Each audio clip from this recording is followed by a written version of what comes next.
Shalom Uvracha. Ce Shabbat est le Shabbat Parasha Vayigash. La Parasha Vayigash a 106 versets. Et son siman est Yohalel Kel, qui signifie « il louera Dieu ». Même si cette année, et c'est exceptionnel, le 8e jour de Hanouka était la veille de Shabbat Parasha Miketz. En général, les jours de Hanouka contiennent le Shabbat Parasha Miketz et se prolongent même dans la semaine de la Parasha Vayigash. Donc Vayigash est aussi lié à Hanouka. Et le siman de la Parasha Vayigash, Yohalel Kel, le confirme, car Hanouka est la seule fête pendant laquelle on récite tous les 8 jours le Hallel complet. En fait, les enseignements de Hanouka sont valables toute l'année. Et en particulier, on doit les Hodot ou les Hallel, reconnaître et louer Hachem tous les jours.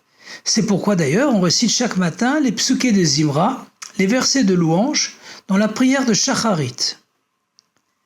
La parasha Vayigash commence par les mots Vayigash elav Yehuda, Vayomer bi Adoni, Vegomer, Va'al yichar apecha, be'avdecha. Et Yehuda s'approcha de lui, et il a dit, de grâce mon maître, et que ta colère ne s'enflamme pas contre ton serviteur. Le Magi de Mezrich, successeur du Baal Shem Tov, et maître de l'Admour Hazaken, auteur du Tanya et du Shulchan Arav, explique ce premier verset de Vayigash dans son commentaire Torah Or de la façon suivante. Vayigash elav Yehuda. Lorsqu'un juif, appelé Yehudi, car la majorité des juifs sont des descendants de la tribu de Yehuda, vient à la rencontre de Hachem, en se préparant à prier à Hachem, comme le maître nous enseigne, et Nagasha et la Lachon Tefila. L'expression Vayigash est réservée à la prière. Alors, il doit commencer par dire Bi Adoni. Il doit veiller à ce que toute la kavana, l'intention de sa prière, soit pour la partie divine, pour sa neshama, son âme, qui est en lui. En effet, Bi Adoni signifie mon maître qui est en moi. C'est pour cette parcelle divine qu'il adresse ses prières, et donc, finalement, pour Hachem lui-même.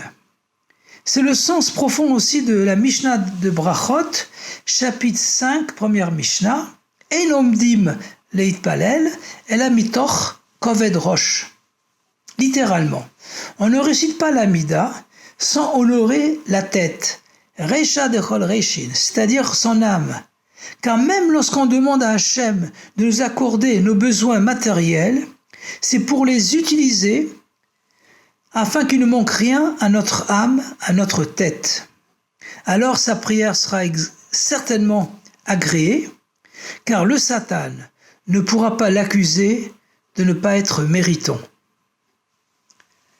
La Chassidoute explique au sujet de Vayigash elav Yehuda, et Yehuda s'approcha de lui, donc de Yosef, que Yosef représente le Limud Torah, l'étude de la Torah, le Talmud, et que Yehuda représente l'accomplissement des mitzvot, l'action.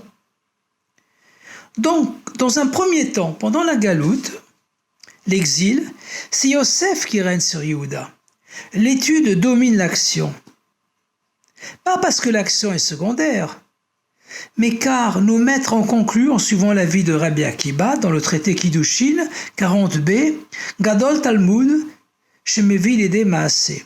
L'étude est plus importante car elle entraîne l'action.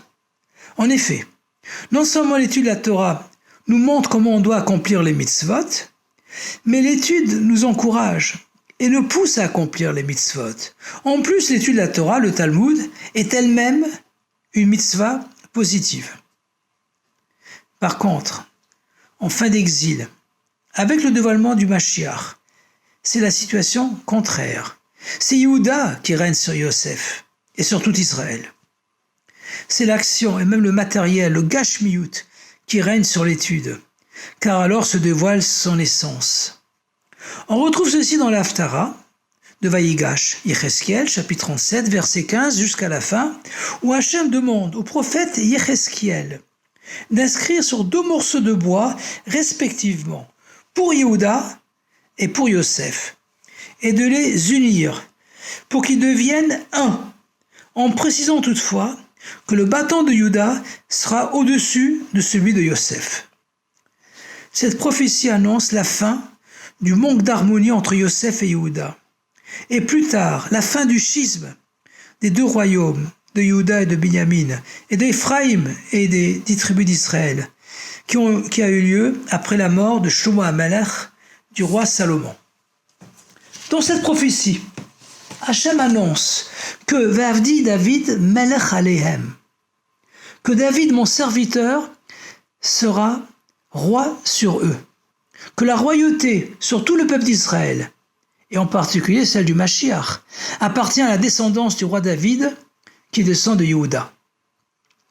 Cette union de Yehuda et de Yosef est traduite aussi par le nombre de versets de la Parasha Vayigash, 106. En effet, la Chassidut explique que Yosef, l'étude, le spirituel, correspond au Shem Ma, qui a pour valeur numérique 45, et Yehuda, l'action, les mitzvot matériels, au Shem Ban, qui a pour valeur numérique 52.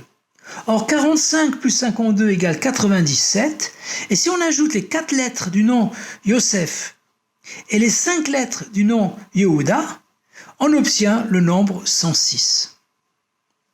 Puissions-nous mériter toutes les brachot de l'Haftara de la Parasha Vayigash, la réunification de tout le peuple d'Israël sur la terre de nos ancêtres, la terre d'Israël, ainsi que le renouvellement de l'alliance éternelle avec Hachem.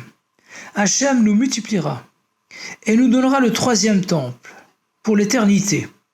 Hachem sera notre Dieu et nous serons son peuple, et les nations sauront alors que Hachem sanctifie Israël.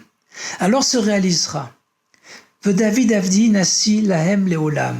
Et David, mon serviteur, sera votre prince pour l'éternité.